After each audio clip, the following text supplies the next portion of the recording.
So chapter 3 starts with exponential functions, and we eventually get into logs and that kind of stuff. Like that's in the next the next 4 sections actually.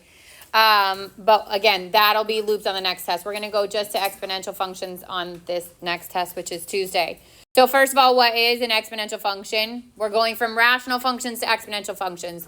Rational functions are polynomials in the numerator or denominator. So the x would be in the base of your exponential function. It might say something like x squared. I'm sorry, in your rational function.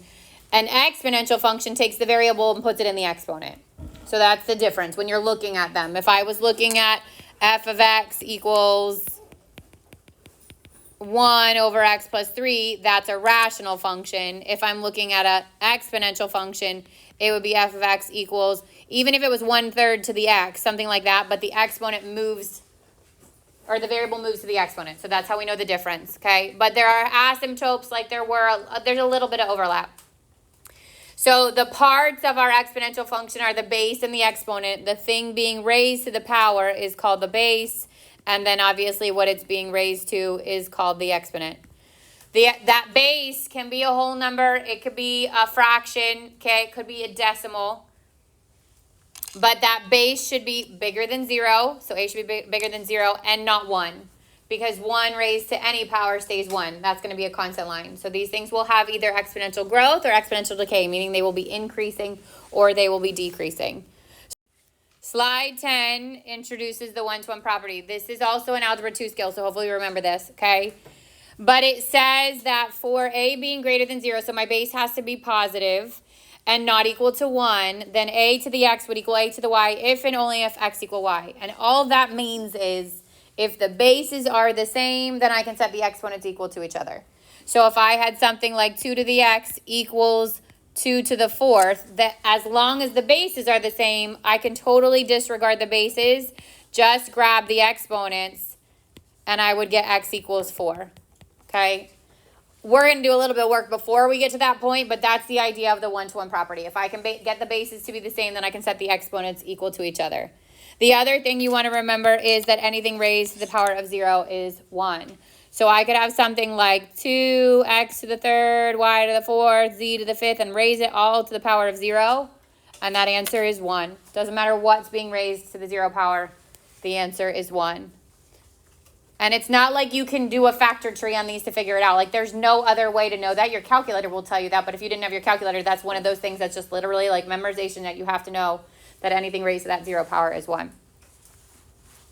So when we see the one-to-one property, you'll see it applied in this way. It literally says solve using the one-to-one property. So our goal is to first make these have the same bases. The rule is to take the larger base and break it down as the power of the smaller base. So instead of going up from 3, I want to take 9 and rewrite it as a power of 3. 9 is the same thing as what? 3 squared. So I'd get 3 to the x minus 2 equals 3 squared. And then as soon as those bases are the same, I set the exponents equal to each other. So x minus 2 equals 2. And then solve for x, add the 2, and I get x equals 4. These are easy to work backwards and check too. Like if I take that 4 and I plug it back in, I get 3 to the 4 minus 2, or 3 to the 2nd, which is 9. Now go to B. I want these to be the same base, okay? There's a lot of different ways to do this, but you can change both sides. So if I wanted to make the 1/2 become a 2, what did we just say moves a number from the top to the bottom or the bottom to the top? A negative on the exponent. So 1/2 is the same thing as saying 2 to the negative 1. And then 16 is 2 times 8, or 2 times 4, and 2 times 2. So 1, 2, 3, 4 2s. So 2 to the 4th power. You will never get these without a calculator and not have something that's a factor of the other. Like they have to break down to have the same base. There's a way to do it with a calculator, but we'll get to that later. So now I would multiply these exponents, because when I raise a power to a power, I multiply, and I get 2 to the negative x equals 2 to the 4th. And the bases are the same, so negative x equals 4, and x equals negative 4.